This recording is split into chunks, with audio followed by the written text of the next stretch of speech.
College Board just released 270 new SAT questions and almost no one knows exactly what's different.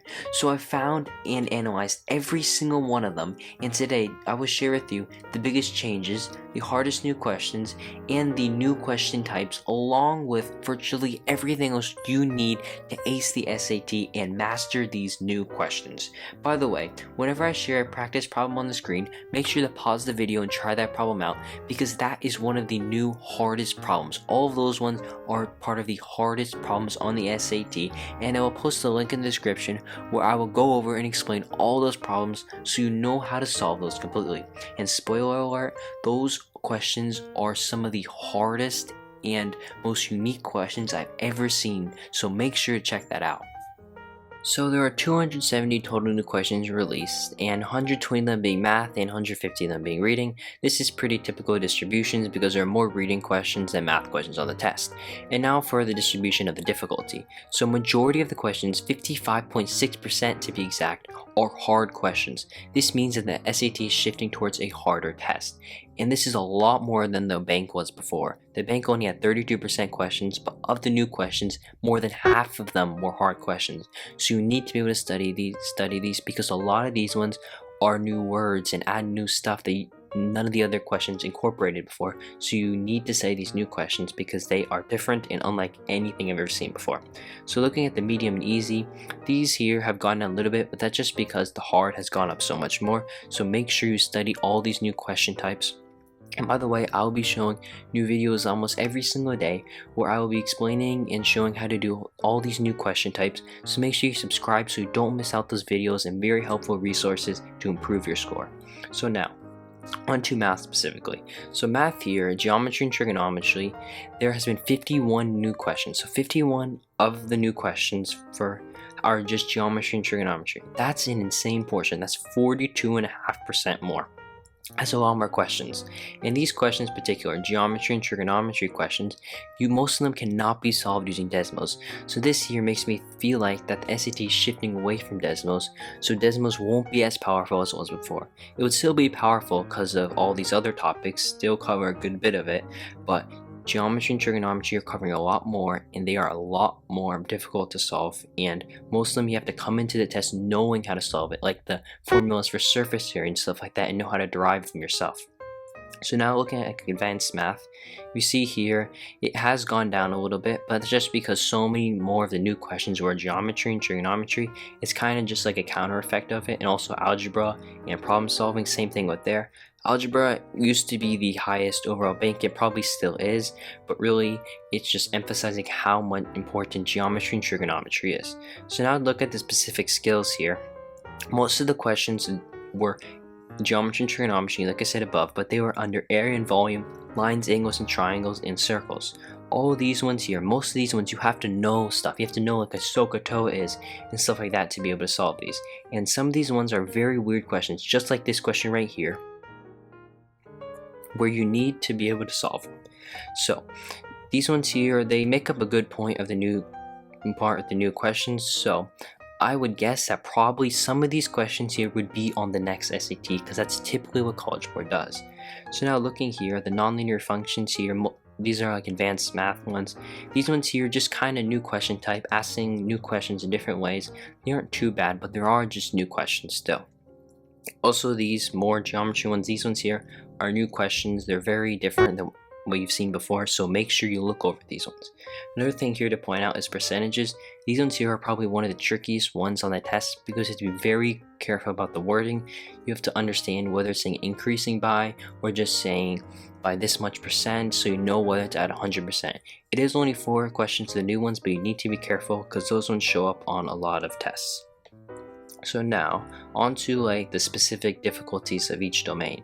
So now if you look at these, most of these ones here are actually hard questions that have been added for each section, except for algebra. But if looking at algebra, most of them here are medium, but that's not really like, algebra may be more shifting towards the easier section, but if you look down like at advanced math and problem solving and geometry, all of these ones here are primarily hard questions, which means that they're probably, a lot of these questions are going to be on like the hard second module, so you need to know how to solve these ones in order to get a good score. So now, one thing I would really do for math if I was studying is I would study geometry and trigonometry, make sure I have that down, in advanced math, because those ones there are showed up the most. They have the most increasing questions on the math section and the most important ones. And then I would go to algebra for sure, because there's a bunch of them, and then problem solving if you had to prioritize which ones to study first. So now on to English. So if I look at the English one, here the information and ideas, this one here has gone up only 1%. For the most part, most of these ones have stayed around the same in terms of the new questions being added, but the new questions being added are a lot more wordy and difficult, such ones just like this. And they have a bunch more complicated texts where you need to actually stay and understand them. So it's important to look at a bunch of practice problems so you know exactly what you're looking for and are very used to it. Because as the questions get harder, they will take longer to solve and the timing is not changing. So you need to know how to solve them in an efficient amount of time. So it's very important to continue to study these. Also, if you look at craft and structure, that one did go down by 4%, but it's still pretty big category, so you should study all these just about equally to study the one that you're weakest in. Looking specifically about which skill each one got up by, transitions, there are 21 new questions. That is a lot of new transition questions, and it's probably because transitions are sort of shifting to like not just like singular words but also multiple words, almost like introductory phrases. So not just like therefore, but maybe like a whole sentence before, like 4 or 5 words saying the exact same thing. So you need to be able to memorize those ones to see what makes the most sense there. Also, boundaries here, maybe there are some like new tricky grammar questions that you need to understand. And then really for the most part, these ones here, if I had new questions, they're just like mostly around the same thing. It's just they're a little bit more difficult and just a little bit more wordy, and you need to have a better understanding of it. So now specifically like of each one, how many difficult ones there are. If you look here, just like in the math section, most of the new questions are difficult, but specifically information ideas, 33 of them are hard. And these problems here are very wordy, and some of them are very annoying to read. So make sure you continue to study these so you know exactly how to solve these in a good amount of time. And also the conventions here, a lot of hard ones. The expression of ideas, there's not as much hard ones, but make sure you still do those ones. And craft and structure, so these ones like the tricky vocab words, just make sure you look at them to see all the new vocab words, because some of those may actually appear in the test, but they probably won't, but they still may, so make sure you know those. Now, to look at like specific the score band distribution. So these here is like the difficulty of it. With 1, these are the easiest questions, and these are the hardest questions at 7. So if you look based off SAT, this is based off the last test, the added questions. 103 of them are hard band 7 questions, which is the hardest questions on the test. So that means that primarily most of the questions are hard, being that first off you have a lot of hard questions now to start studying so you know them better, but also that they are adding more hard, so the test is going to get harder. So those are 2 things you need to be aware of. So now looking at the like over time how it's changed, so here it's really just showing like how more questions, that's not really super important, but if you look here you can see how geometry and trigonometry has grown a lot. This time 15% is grown in this batch. That's a lot more geometry questions, so you need to be able to know how to solve every single different kind of them so you can ace them on test day. Same thing with like advanced math, algebra, problem solving, all just new types of questions that you need to just get used to.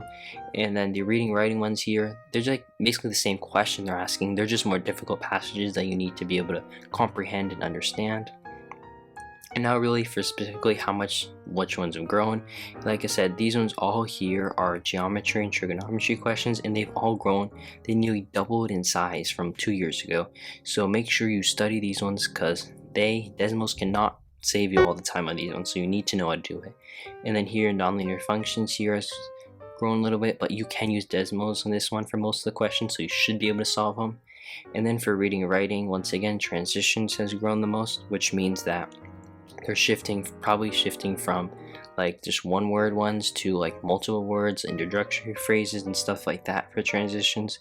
But for the most part here, they just like added more stuff to it, so that's why they've gone up so much. So they're pretty similar. All the other ones, just transitions is really like the big one that you make sure to study. So now overall, what I would make sure to study all these new questions. and I will be posting new videos every single day, so make sure you subscribe so you don't miss out any of those new videos that can help you